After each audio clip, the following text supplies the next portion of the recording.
Welcome to episode 11 of the Worship Online podcast. My name is Brenton. Before we get rolling with this episode, wanted to take a second and let you know we're still giving away an annual membership to Worship Online. We've actually given away a handful already, but we'd love for you to sign up. All you have to do is go to worshiponline.com/podcast to get signed up. Today's interview episode is with David Curran. He's played with Elevation Worship. He's out on the road with Lauren Daigle right now. An amazing bass player, just a gear mastermind, knows a lot about just music directing, band directing, organization, and it's an incredible interview. I can't wait to share this with you. Just so you're aware, we had some technical difficulties with the recording process, so this is actually the raw camera footage audio that you're going to hear on the podcast. We're going to roll it out. Here's episode 11 with David Curran on the Worship Online podcast.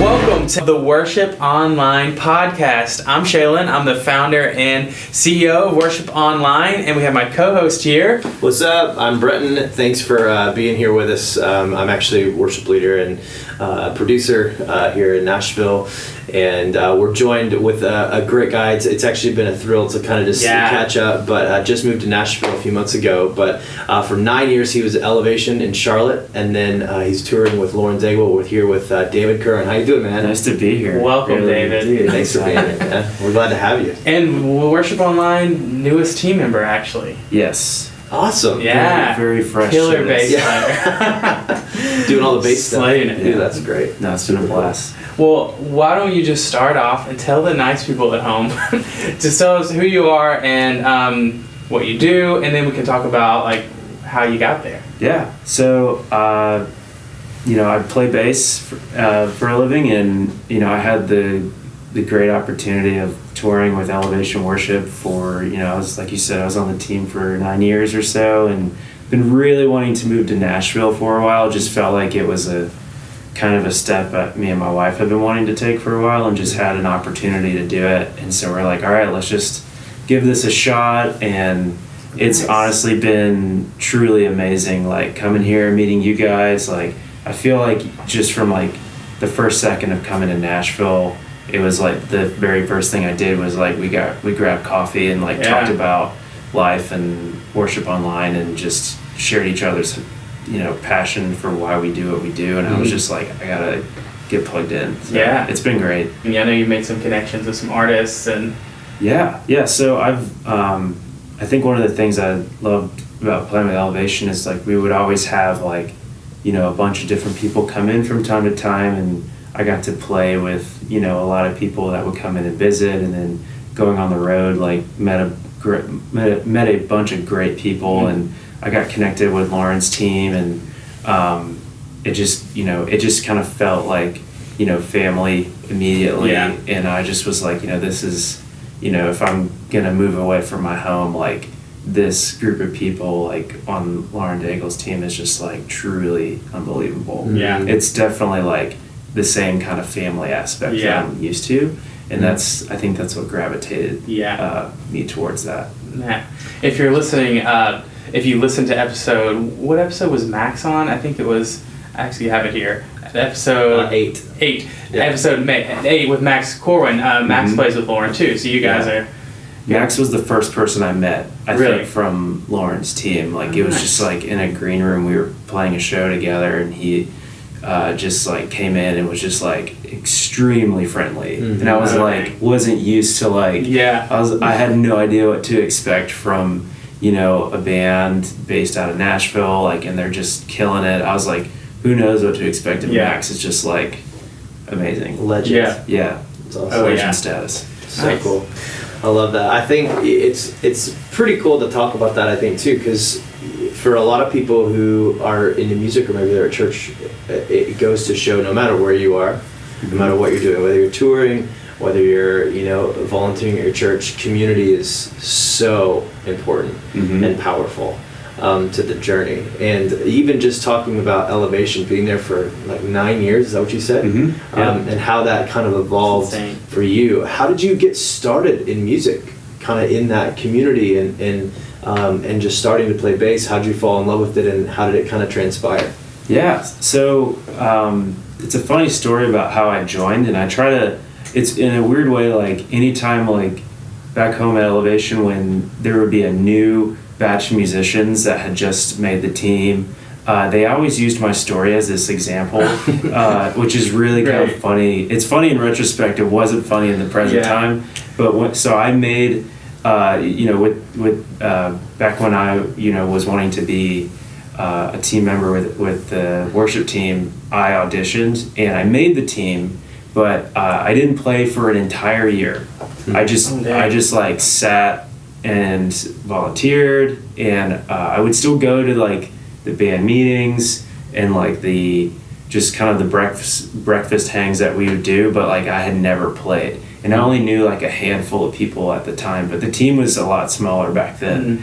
But I still was like waiting very patiently for, I guess, just like for them to just kind of book me and start putting me regularly, because at the time, like I said, the church was way smaller than it is now, and so I still was like kind of the new guy for a whole year before I even played. And then when I did get booked and started playing every weekend, it literally just was like the floodgates like completely opened with being busy with the team. But it was definitely a year that of just I can see why they use that story, because every time you get like people that want to be on the band, it's you want to make sure they're there for the right reasons and they're showing up each week like willing to serve and do whatever it takes, even if they're not actually getting to play. And like if I had a team member like you, I'd use that story too, because like, hey, look at David, he showed up and didn't even get to play. Like, because you want those guys who are like have been in your church and they're going to be there no matter what, whether they're going to be in the band, who really have a heart for it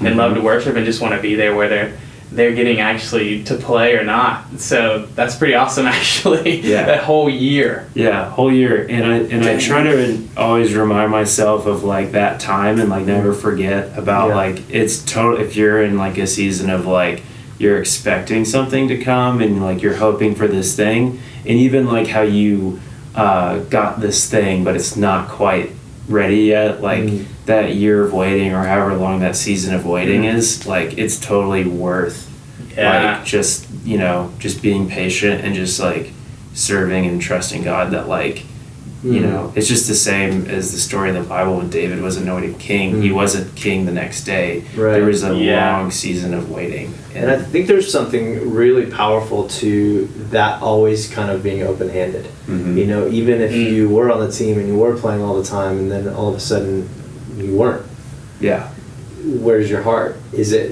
does it immediately go like insecure, or are you just still part of the family, obviously? And I think that can definitely play in church life, giving other people the opportunity to play. I mean, we could go into so many rabbit trails on that, but I mean, just as far as just the condition of the heart, just being available and just being part of the family, showing up, being around is like, that's probably the most important part. And it's cool to see how that's been part of your journey, because I think it just takes you so many places. Obviously, it helped the team too, but so how did it go? How did that kind of look over the next few years? Yeah, so kind of, in a weird way, just as the church was growing, and every year Elevation likes to put out a new album, and after just a couple of years of me being there, I got the call to like be a part of the recording process. And around that same time, they were developing a lead band, kind of like, because the worship team was getting to be like over 100 people, just playing on the stage with all the different campuses. They needed to develop like a leadership team, and they asked me to be a part of it, along with like a bunch of other great guys. And from there, like I pretty much tried my best to like help cater to all the bass players on the team and try to answer questions and just try to encourage them, because me being in a role where I was like, wow, I kind of went from patiently waiting for this thing, and then when I got the thing I was looking for, it was just like a lot all at once. And it's kind of that thing where you get what you were asking for, and you just be ready for it when it comes. So I really wanted to invest in those guys and be like, hey, it's okay, I waited for a long time, like I'm here for you if you need help. So I try to always, like I said, never forget that season of waiting. And use that to encourage others. Yeah. So good, man. Is there, sorry, this might be a little off, and I'm going to put you on the spot. Is there a reason that they had you wait for a whole year?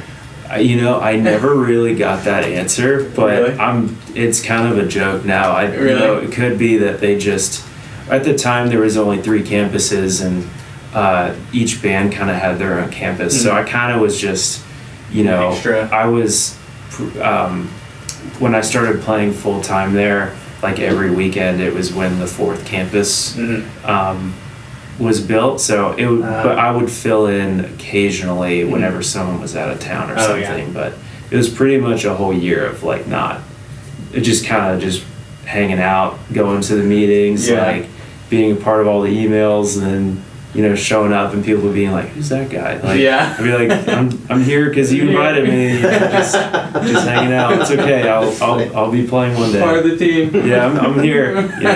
So no, but like I said, that was a great year of just like really investing in myself and asking like why am I here? Like what am I supposed to be doing right now? Because I think waiting for something doesn't mean to not do anything. It just means like, what should I be doing right now? Yeah. So let's pause right there. Yeah. What were some of the things you were able to do?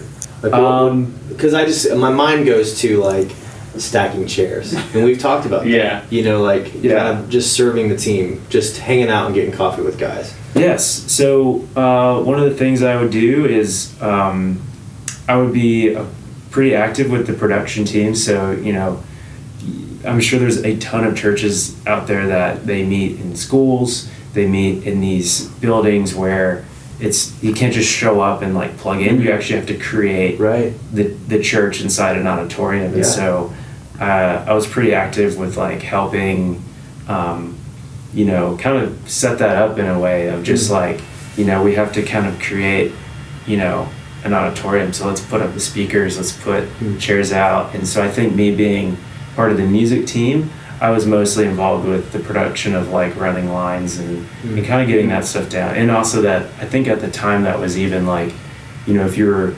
actively wanting to be a part of the worship team, they really encouraged you to do that anyway. So I just kind of kept doing that and just kept attending and just getting free breakfast. Yeah. No, I'm just messing. Breakfast is important. Yeah, it really is. Yeah, and then I got to do, I got to hang out and play with a lot of people back in Charlotte at the time, and I got to travel with a few other Christian artists, and just a few. It was just a year of like investing in myself and just mentally preparing for just, all right, like once this becomes full time, like I'll invest all my energy into this, but in the meantime I can do a few other things. Yeah. So. That's cool. Could you go like even farther back before Elevation and like talk about how, like, did you have another home church that you started playing in, or was Elevation your first church, or how did you start playing bass? Like, oh yeah, let's hear the story of David Curran. So the story, if we go through the Wayback Machine, the church that I grew up in like the church where I was like, this is like where I had started playing bass and being involved in a church music community is back in my parents' home church. It was still like a really big church, but it was really interesting because the worship on Sunday mornings was like a choir, orchestra. There was still a rhythm section, but like you had to play to like rhythm charts, and there would be sheet music, and it was a lot of like more kind of like gospel type stuff. And so as a kid, like getting introduced to like I could be playing here on Sundays, like that felt so overwhelming. Like playing with like, I always try to, discourage like music stands as much as I can in the modern worship setting, but for this setting I was like, oh no, you need like you need sheet music, you gotta play it like part for part. But I grew up into that, but with the youth group, I had a really awesome mentor named Jason York, who ended up becoming like the youth pastor. But when I was like 12 or 13, he was the kind of music director with him and his wife, and like every year he would gather probably like 15, like up and coming, like I guess like from 13 to 18, like 18-year-olds, that are people that are like wanting to like play music and be a part of the worship team. Like he kind of taught us what it meant to play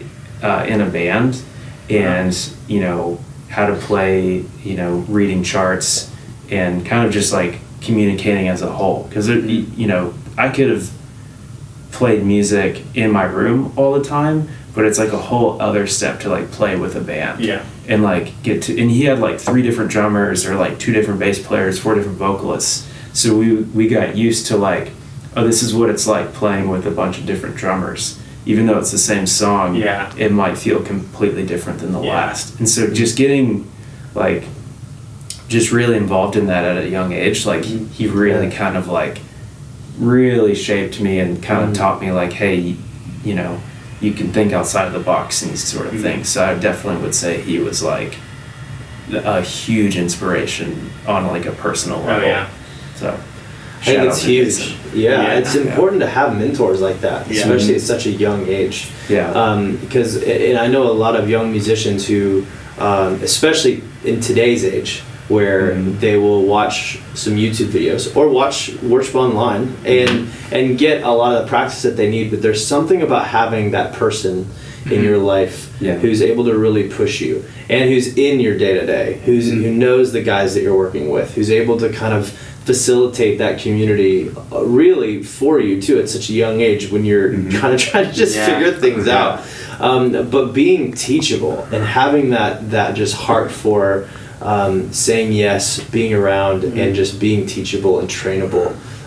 Let that never go away. Yeah. And if it's not there, it's a lot harder to get anywhere. I think if you dive into the past of like a lot of the greats, people are really great at anything. I bet if you go back, all of them had a mentor of some sort at some time. Because you can just increase how fast you learn something by having a mentor, like tenfold. Like if I'm going to learn a new task, I think the first thing I would do is find someone to teach me, you know? So I think that's huge, having a mentor, like somewhere early in your life especially, like who can teach you something like that. But. Absolutely. And there's something too about, I think, at a young age, but even now, I mean, there's something about failure that gives you a real appreciation for the win. But, you know, kind of looking back over your journey and making some of the decisions, I guess, as either helping others or going on tour, what are some like highlights or defining moments for you, and some of the lessons kind of learned along the way that you might help teach a younger player, somebody who's kind of getting into music? Yeah. It's a very broad question. No, I had like 20 different routes. Like, I'll try to. Okay, so, you know, so kind of going back to what I said before, like if you're like an up and coming player, just made the team, like there's all this like, it's kind of the same. I'll try to say like if you're in the process of like becoming a musician on the team, like you said, be teachable, like never lose that. And with being teachable also comes with something that I have to deal with every day, is even if there's like a critique that comes your way, like musicians are some of the most like, you know, sensitive people I know. I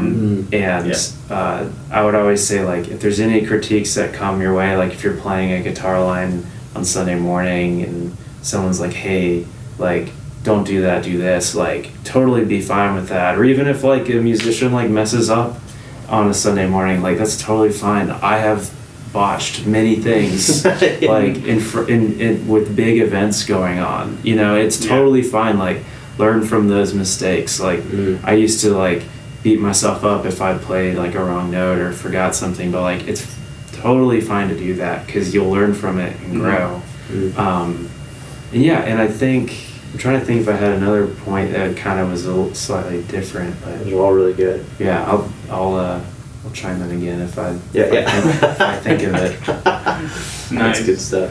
One of the I have another question that, and I've been wanting to ask you about this for a while to elaborate on, but one of the things, whenever you mentioned how we grabbed coffee when you first came to town, and one of the things that we talked about that kind of blew my mind, and I knew a little bit about it, but I didn't know as much as you started telling me, and it's about how at Elevation Church they sync all of their campuses, all their mini campuses up with like one click, and they sync it.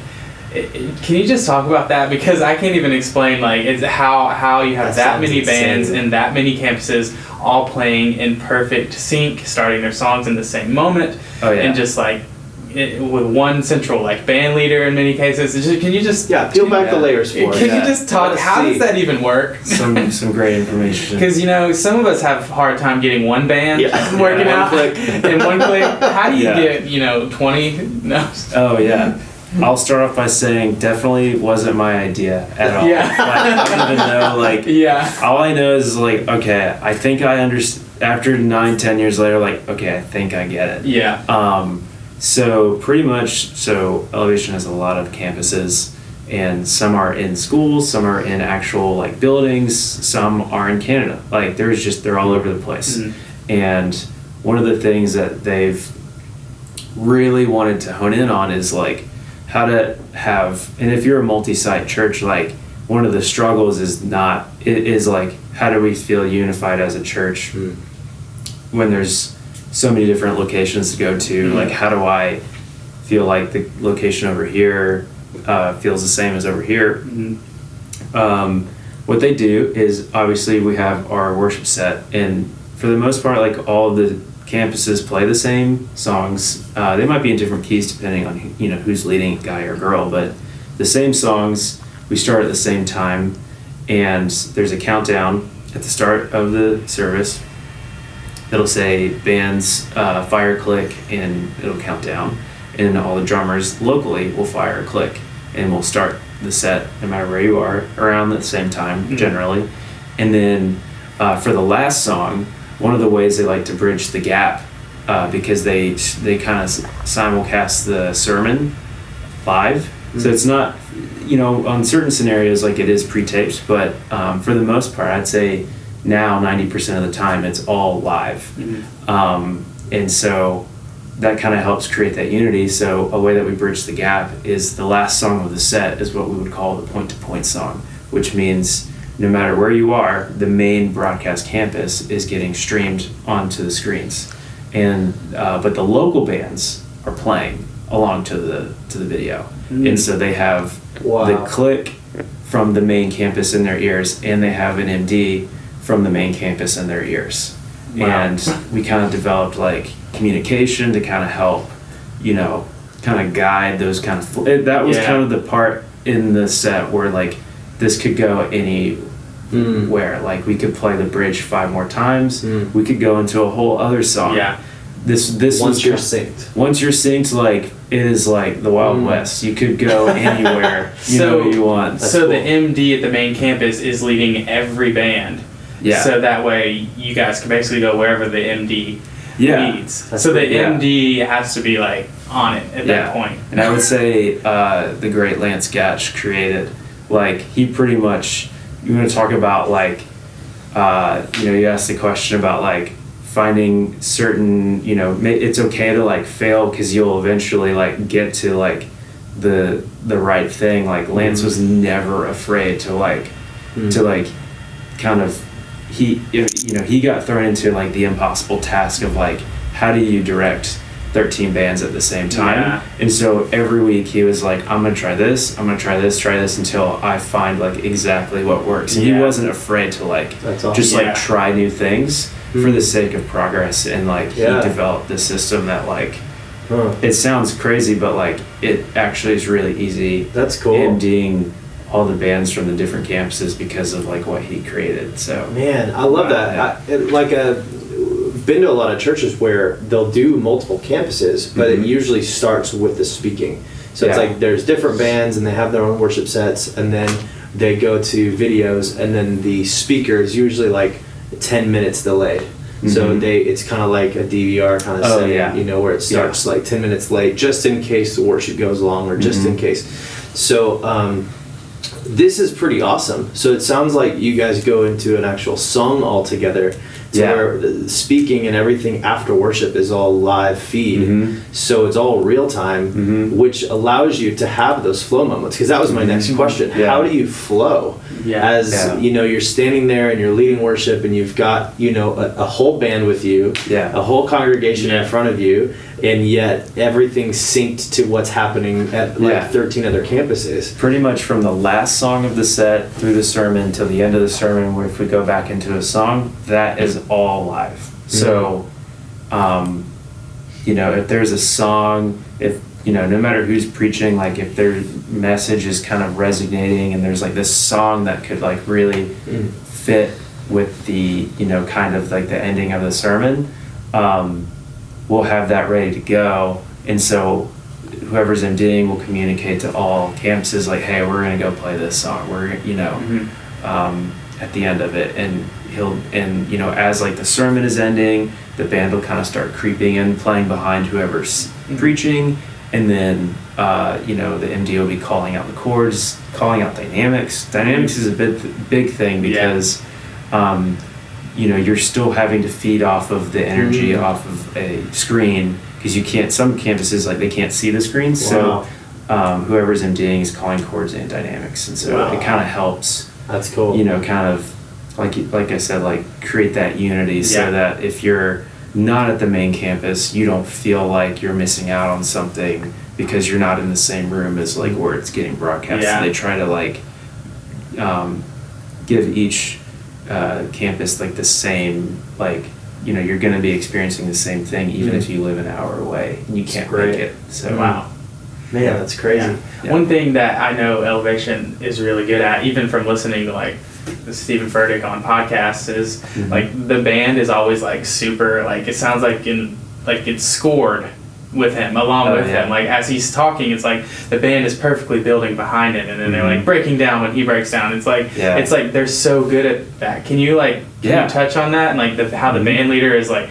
Do you guys practice that? How is that? Because it's super impactful when you listen to it, and it's like, wow, the music's building with the pastor as he's speaking. Like, can you just talk about that for a second? Yeah, and that was like a whole other thing too, where I was like, we tried so many things that didn't work, but when we finally got the thing that worked, like it just kind of felt right. So, I was super, I'm super thankful I was able to be part of like that it's kind of like what we call the broadcast campus band, where on stage, like, we did have to score the sermon, or, no matter who was preaching, because we would change up, like, obviously speaker A is different than speaker B. Like we would completely like change up our sound depending on who was talking and what the dynamics were like.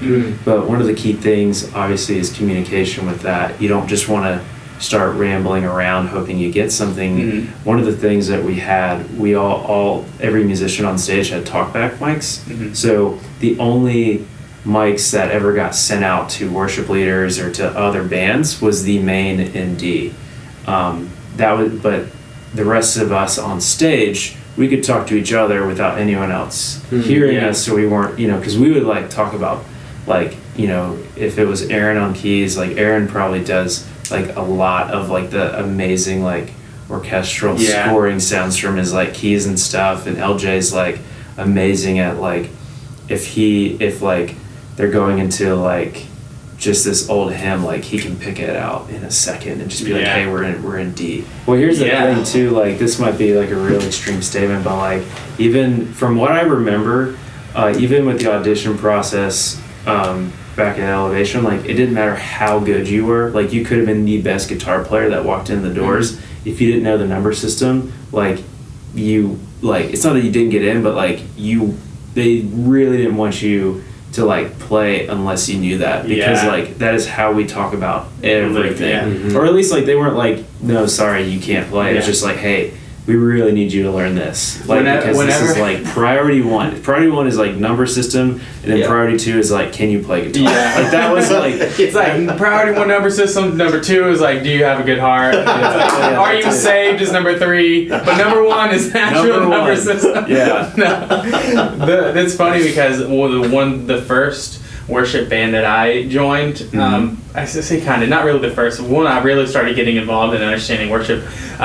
They had a requirement, the number system, and they asked me if I knew it. I said, yeah. I didn't know it at all. Fake it till you make I it. went home and tried to start learning it. Showed up the first rehearsal and they're calling numbers. I'm like, oh god. I just literally I faked it until I made it, and I somehow made it and eventually learned it. And I just jumped right in. I think that if I was gonna relearn though, that'd be a great way to learn. Just jump into it and because you'll figure it out. That's what I had to do. Yeah. I had to, it was this thing where I had to learn a whole set list and I had chord charts to the songs. I didn't know the songs, so I was like, all right, I need the chord charts. All numbers. And I was like, oh, okay.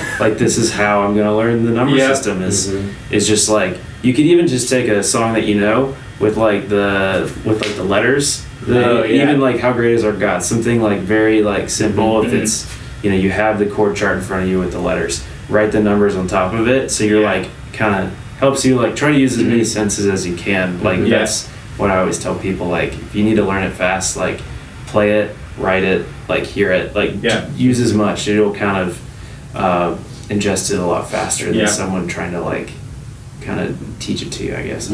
There's so often that I don't even know what key we're in. I'm thinking numbers. I don't even honestly don't know what key we're in.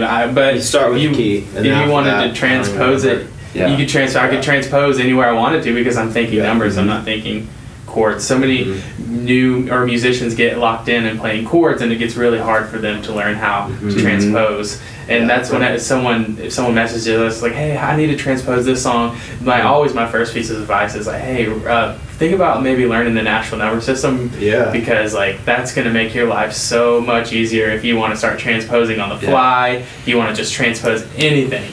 Yeah, and I will say, when I was helping bass players that were already on the team or wanting to be on the team, one of the things I did stress was as a bass player, flowing, doing all these things, bass is probably one of the most important instruments on stage for those moments specifically, because the vocalists, if they're kind of flowing, they're needing pitch reference. And one of the most sturdy things is whether you use in-ears or wedges, they pull their singing tone from the bass. And so really being locked in on the song for a bass player flowing is really important. So I always say number system, because a lot of times the bass is carrying a lot of flow moments, and if the MD is calling out chords, really if you know the numbers and you know what notes to go to, so you're also helping the vocalists out. Because if the bass is unsure and not really playing,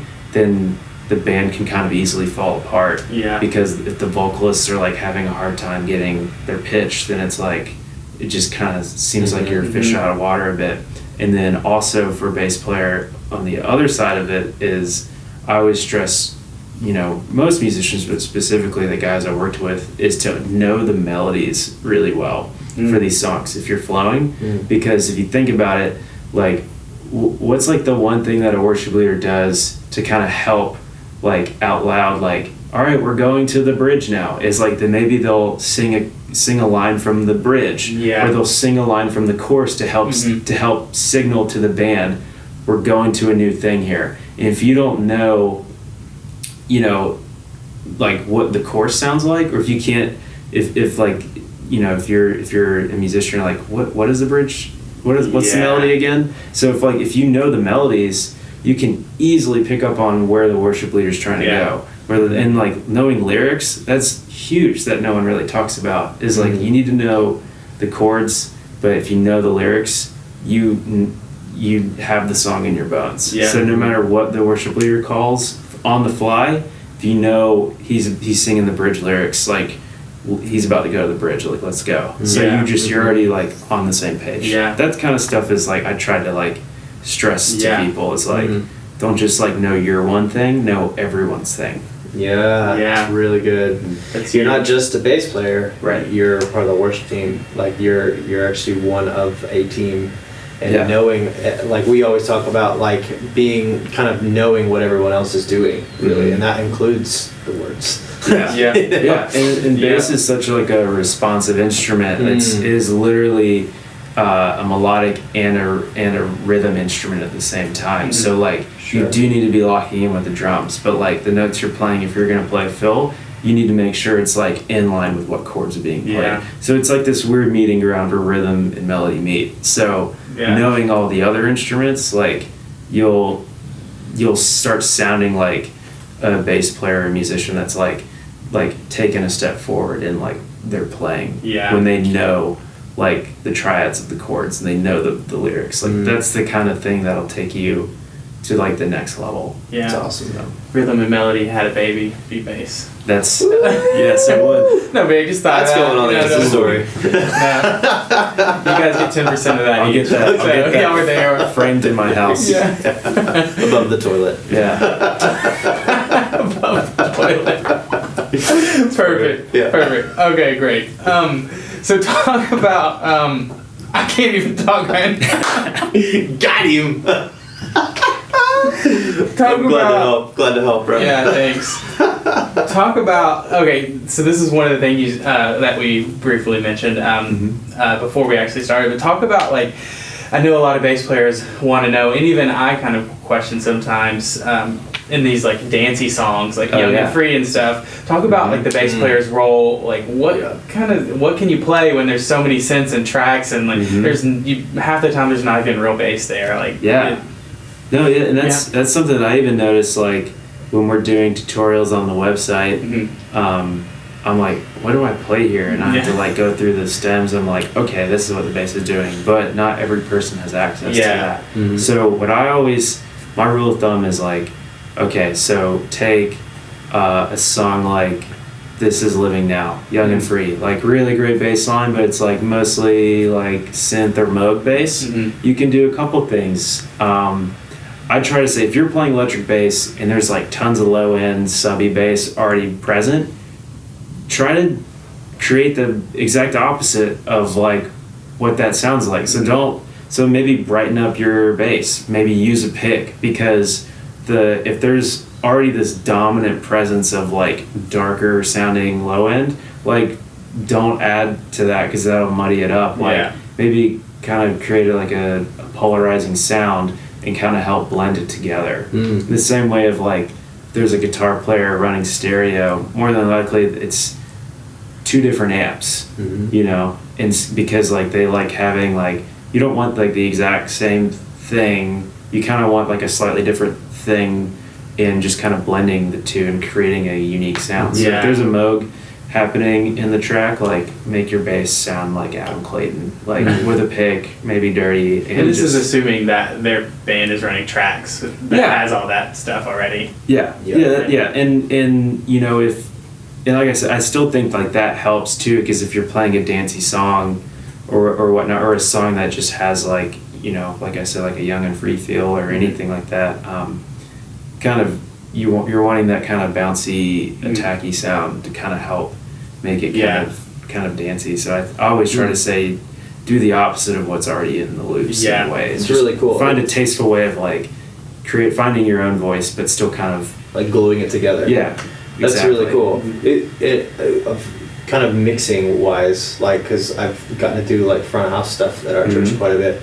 And I see where you're coming from, because in tracks a lot of times like, it's hitting the subs really well. There's a lot of like real smooth stuff happening, so I'm trying to push like grit and dirt out of the bass guitar, because it's the other end of the spectrum and it's filling in some of those gaps where the tracks aren't.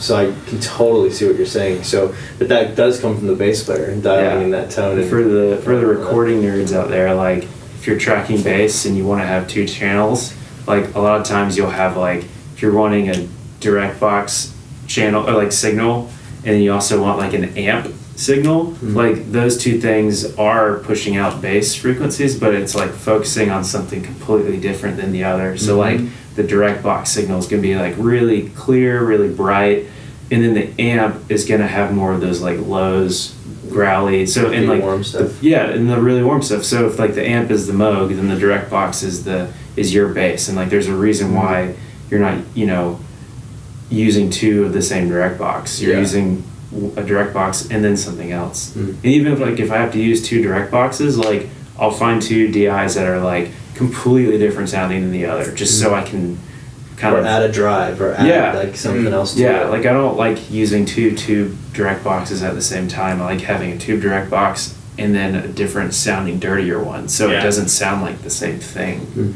You know, it's great. Yeah. What would be like your ideal bass setup? I know traveling, you probably have situations where you can't bring an amp, or you know you have to play through direct boxes. Like, what would be your ideal, like all the time? This is how I'd want to set my bass. Oh yeah, I'm still super old school in a lot of ways, and I still prefer like an amp, like a big 810 like behind me. That doesn't really happen on Sunday mornings anymore or ever, but it's still like the question was, what is my ideal? Like exactly. My ideal thing is having someone else set it up for me. So I don't have to carry it. But that's like not 400,000 pounds. But but that honestly, the few times I've done that on tours and stuff, is like the best sounding thing. And but I like having that mixed with like a direct box signal to get like kind of like polarizing sounds and kind of making a unique voice with my instrument. Oh, that was the other thing earlier I was going to mention. You said what's something about like something to young players or whatever. Like there's like, as far as like what you can buy out there as gear, there's all these things pushing you to start sounding like other people. Like get this person's signature pedal or guitar, or like how to sound like this person. And like the thing that I had to learn really quickly is like, I'm never going to sound like those people. Like I'm always going to sound like myself. And so the faster you can realize that and like really hone in on like what you're really good at, and then also like understanding your weaknesses. Like there's tons of things that I like know that I'm like, I'm not that great at that, but that's okay because that's something I can focus on. And then because I'm just like, oh, I'm never gonna sound like this person, but that's fine because I'm gonna sound like me. I can pick up their stuff, play through their gear, but it's gonna sound like me. And so I always try to stress that with guys that are like have just started playing in a band, or maybe just started picking up guitar or anything, and just being like, it's okay to sound like yourself. It's okay to like not be great at everything. But like understanding like what your strengths and weaknesses are, and like really using that to your advantage. Is like that's like what I forgot to say earlier. It's really good. And finding your sound too, and exploring that, being inspired by it. You know, because you can obviously use all of those things, but don't always try to copy someone. Like find something that inspires you to play, something that makes you keep wanting to play. You know, and sometimes, a lot of times, especially as musicians, it's a specific sound. You know, once you hear it, you're like, oh, I just want to keep playing on it. You know? It's like a drummer with like a new cymbal or new heads or whatever. It's like, oh, I can play on this all day. Like that's where you want to be when you're creating. So kick the table, everybody. Switch shaking. So tell us, like, if say there's a new bass player, like he's young, he's listening to this podcast, he's like, I want to get better at bass. What would be your advice?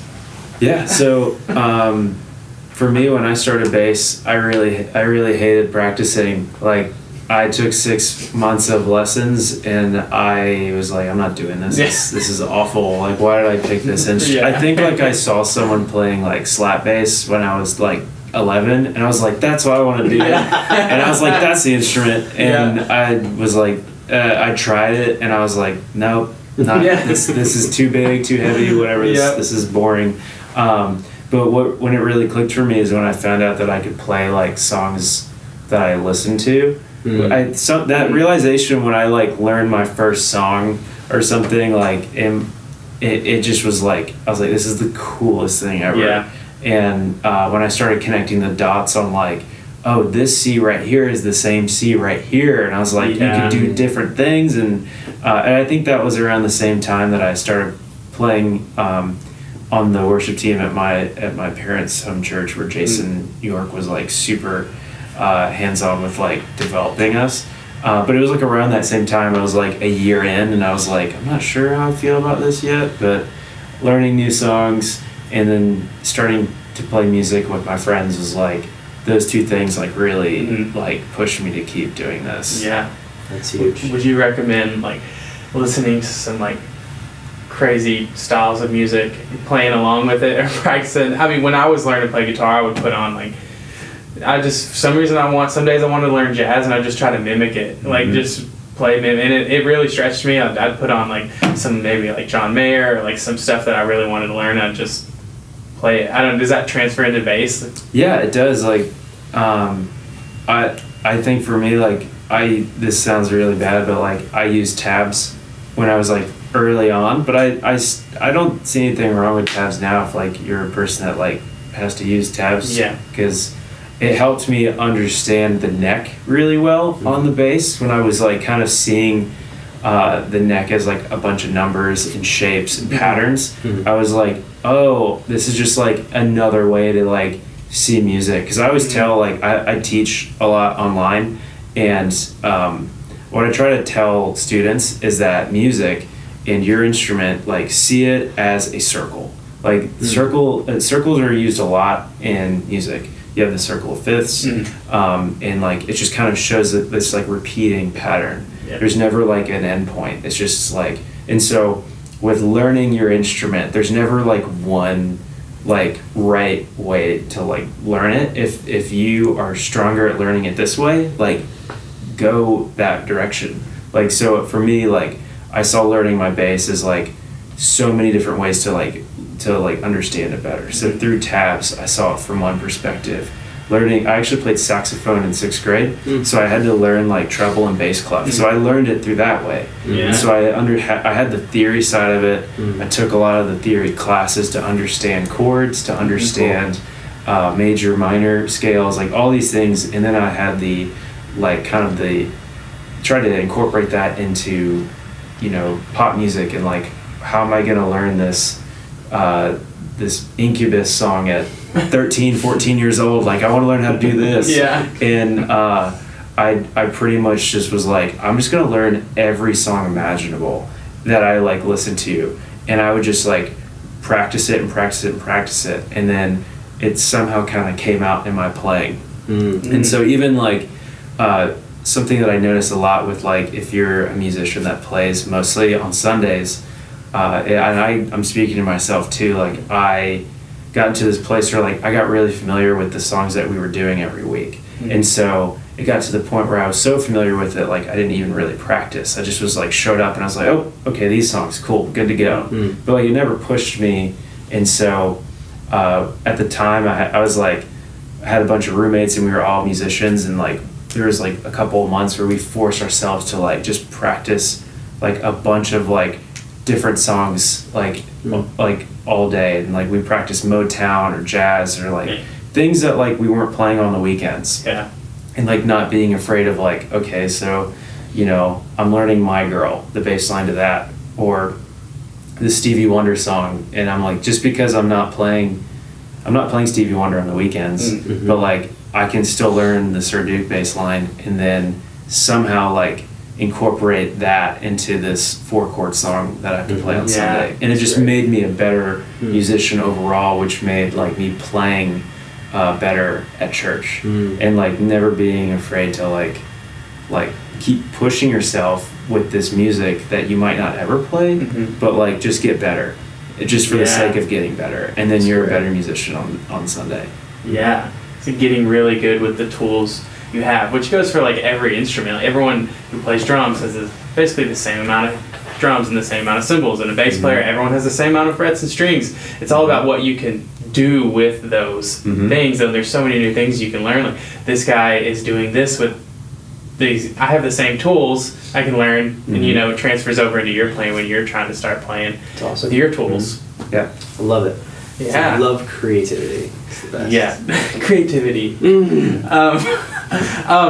Let's talk about gear, because, and we already kind of did. I know there's a lot of guys listening that want to know about gear, and if we don't talk about it, we're going to get a lot of upset emails probably. It's like, I want to know gear. That's the only reason I was here. So, the 2 questions is like, what do you play? And then the follow-up is like, why do you play that? It's like, well, you asked, and I told you. Like, you asked to see this thing, and you're like questioning like why I play it. I'm like, then I was talking to a buddy last night just about that, and because he's been out on tour, and it was like, you know, all these guys are like, man, your tone was so great. Okay, so what are you using? And they're expecting some $5,000 amp. He's like, I've got a couple of deluxe reverbs. What? Hold on. Just like a pushback. You're like, hold on a second. All right, so let's talk gear. Let's talk setup. What's your go-to? My go-to is my Noble Tube DI, and that's because and like a lot of bass players are like switching over to this, and and it's because for years I was always like I think I had like the problem that a lot of bass players have, where they want to be like have the cool like guitar setup, but they don't. They have to plug into like a direct box. Like the guitar players got to bring in their cool pedal boards and play all the solos and like have their cool amps. And the for bass it's like, all right, plug into this radial and just make sure you tune, and like there you go. Like to me I was like, that's not cool. Like I want to be cool, but like you don't play bass to be cool. You just like but for me I was like, it's like if I'm having to work in this framework, like I can still find like the things that like really work for me. And like one of the things I was always like, if I have to use a direct box, I want to have a lot of control over it. And like Jack Roan, who makes the Noble DI, is like literally put everything on it that I was like, I wish they would make this, and he made it, and I was like, well, I'm gonna buy it now, because it's like it was like on my wish list of things that like weren't invented yet. And he made a tube direct box with EQ controls and a bunch of other cool stuff. And it's like an amp. It is like an amp in a box. It's this big. Yeah, it's tiny. Like put on your pedal board. I'd like to see this list of things that you have that aren't invented yet. It's all in my your wish list of things that aren't invented. I'd like to see that say list. it here because someone's got to take my ideas. You're right. That's awesome. Yeah, that's like those 100%. Things sound so good. Yeah, so good. But you're right. It's like it starts with the source. So if I'm gonna plug into like this immaculate PA system, then it's still gonna sound great. If I plug into like a 5-channel Mackie, it's still gonna sound great. Yeah, just because you're starting with the source. Yeah, and for me, like it took I would go through stages of like having a very simple setup to having like this crazy elaborate setup, and I think currently right now like I'm somewhere in the middle. But yeah, I people ask me like to send like, hey, send me a picture of your board or something, and I'm like always like open to like just I have no secrets. Like I'm not like the person where it's like, no, you can't like like there you can't it's not like the Wizard of Oz like behind there's no crazy man behind the curtain. It's like if you want to know what I use, like here you go. Like I might not use this. Tools are available to everyone. And I think because there wasn't that outlet for me when I was like learning, so I was like, well, if I'm in a place where like people ask me about certain things, like 100% like ask away, like I'll show you, I'll try to teach the best I can with like how to get that certain sound, but like I said, you're always going to sound like you. But for me, like I always try to still keep it simple and base, and I just like know what's true. There's like the gear world is like so oversaturated, and I'm like, well, what's like for a bass player, what's like one of the most basic things that like has been like the industry standard for a long time? And it's like I try to find those things. Even if I use effects pedals, like I usually use effects that are like kind of just industry standard. Even if they were made from like a boutique builder, it's still based off of something that's like just an industry standard item. And I'm just like, that is perfect for me. Like the bass that I play is like, it's pretty much like a vintage sounding Fender bass, but Andy Elliott, who makes my basses and makes amazing guitars, like his business model is like, I'm making these like Fender-esque or Gibson-esque guitars that are like just like really great vintage sounding instruments, things that have been around for 60 years. Like they're not trying to reinvent the wheel, you're just trying to make a really great wheel. And so for me, I'm like, every person I buy a piece of equipment from, like I buy it from someone that like I believe in too. So like whether it is the DI or the guitar, like pedals or whatnot, like I believe in the people that make those, and so that's why I buy it. But you have to kind of like, I don't know, like I said, the gear world is like, that's like trying to like catch the flashing button. You're never gonna be quite like happy, but if I'm good with like the bare bones and I think that sounds good, then like you are like at a good place. It's awesome. Can you talk through your full pedal board setup, just like the chain? Yeah. I pretty much use a tuner, and then I have like some sort of like big muff fuzz. Like I said, like that is to me like one of the best sounding fuzzes for bass. And there's a million different types of big muff fuzzes, but like I gravitate towards that.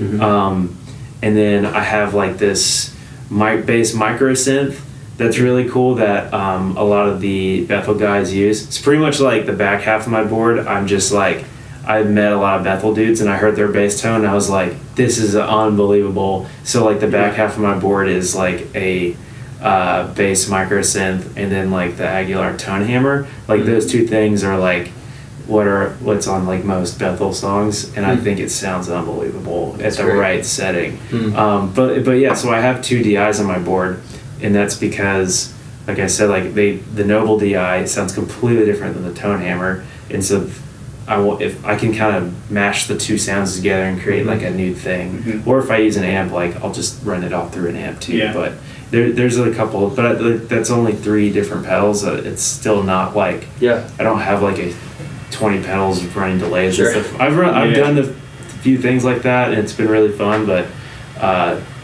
sometimes I just like to keep it simple. And so who knows? Maybe a week from now I'll have the 20 pedal board. Who knows? Yeah. I don't know. We'll have to talk about that again. Yeah, we'll have to bring you back on talking about your 20 pedals. Yeah, it's awesome. It's been fun, man. Thank you so much. Thank you so much, man. It's been awesome. I love this. I'm so I'm into this, man. Like I love this. There's just so much gold, and I think no matter where you are as a musician listening to this, there's so much inspiration you can pull from. And I think that there's a lot to just be said about you opening up and sharing your story. Obviously, there's from whether you're a mega church doing multiple satellite campuses, just insight into some ways Elevation does things, or just being a better musician around, is huge. And so thank you for opening up, being vulnerable, sharing your story. What are ways people can connect with you if they want to find you, like on Instagram or something? Yeah, just my name @David Curran. Cool. Yeah, I think that's like there's probably a picture of me like playing bass or something. That's not like, oh, there's that guy. That's it. There he is. Oh, it's a bass player named David. How many are there? And you can watch YouTube, see what it looks like. So it's right here. Right here. He's our newest Worship Online team member. Yes. So yeah, see him shredding the bass on some tutorials. Yeah, and we've got links in the show notes. So if you're listening on the podcast, you can click that. But we are excited just to have you on, man. So thanks so much for being with us. Thank you. It's been awesome. Thanks, man. It's cool.